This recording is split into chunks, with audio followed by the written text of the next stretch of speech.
I'd like to begin by introducing Mrs. Lin, if I may, and then I'll turn the podium over to her. So Mrs. Julian T.A. Lin was born in Taiwan. She grew up in a native Taiwanese family. Her parents are just victims of the ROC's 1946 international decrees. Since her childhood, she has witnessed many unequal treatments of the people of Taiwan and wished one day that she could improve the justice for the Taiwanese people. After she married Dr. Roger Lin, she became a volunteer to fight for human rights for the people of Taiwan. Over the past 60 years, the inhabitants of Taiwan were in political purgatory. They have lived without any uniformly recognized government and nationality. She refuses to continually endure the ROC's unfair treatments that the people of Taiwan have been suffering from after World War II. This time, Mrs. Julian Lin and her husband together sue the United States and the Republic of China in order to relieve Taiwan from the regime violating the human rights. Eventually, the goal is to achieve the normalization of the Taiwan international status. May I please introduce Mrs. Julian Lin.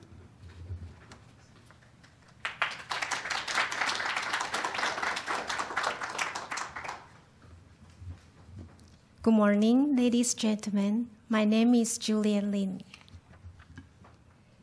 It is my honor to make these brief remarks to you and all the world on behalf of myself, my husband, Dr. Roger Lin, and the 30,000 members of the Taiwan civil government, which filed a lawsuit for a declaratory judgment on February 27, 2015, in the United States District Court for the District of Columbia. Our lawsuit was filed here in Washington when it was February 28th in Taiwan. That day is the National Day of Mourning and the Remembrance by the people of Taiwan of what is known as the 228 incident or 228 massacre. Beginning on February 27, 1947, Taiwanese protesters were violently suppressed by the KMT-led Republic of China.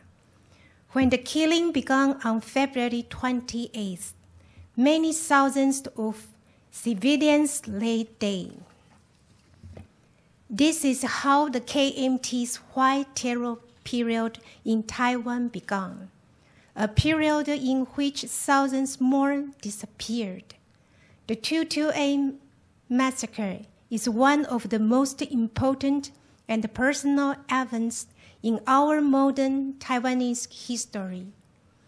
When my husband, friends, my co-workers, and I think of these events of the past, we think also of our present. When we think of our desire to no longer be stateless.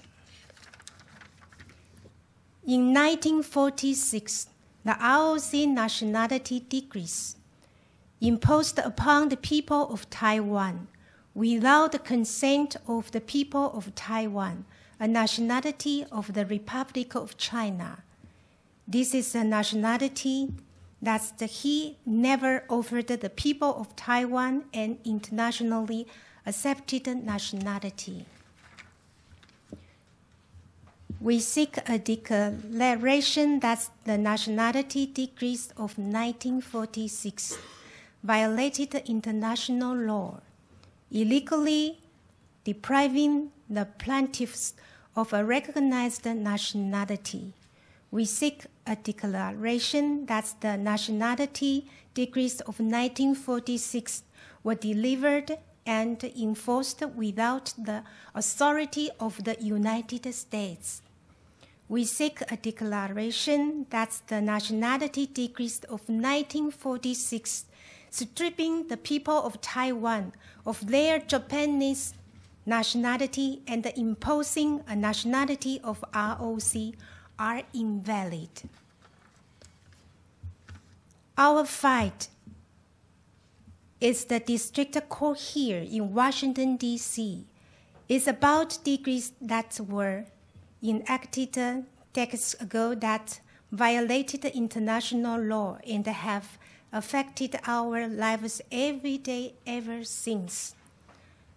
On a human level, this lawsuit is about the personal identities of my friends and family, my co-workers and organizations members, and all the people of Taiwan in this world. We do not have a nationality that affords us the same basic privileges as most of the citizens of this world. We do not have a nationality that we or our parents or grandparents were able to have a say in.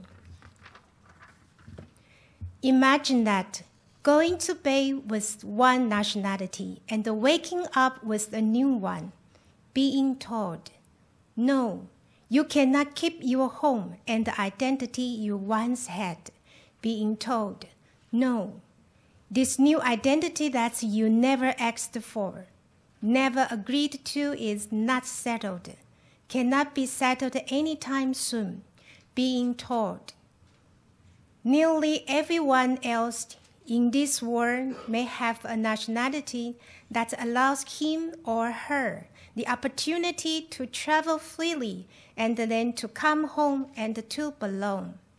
But you cannot.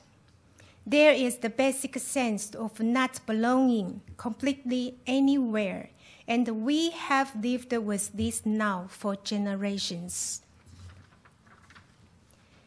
It is frustrating and painful to know that we are in this situation because of a decision made so many years ago to change an entire population's national identity overnight.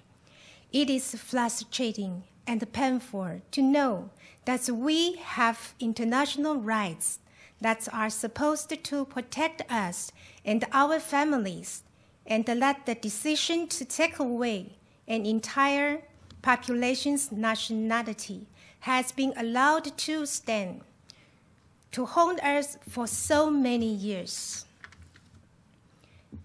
These international protections are very important to us, and I will read you now just one of them. As it is written, Article 15 of the Universal Declaration of Human Rights states, first, everyone has the right to a nationality. Second, no one should be arbitrarily deprived of his nationality, nor denied the right to change his nationality.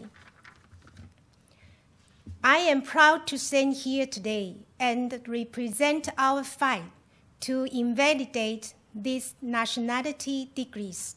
I am proud to stand here today and represent our fight to exercise our right of self-determination, to determine for ourselves and our national identity is. There are many wrongs, many tragedies of the past which may cause us pain even today, but which we cannot undo. The nationality decrees of 1946 are a rare kind of wrong, injustice, which we believe can be undone. We intend now to fight to undo them. God bless American. God bless Taiwanese.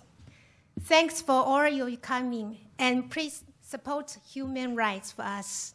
Thank you very much.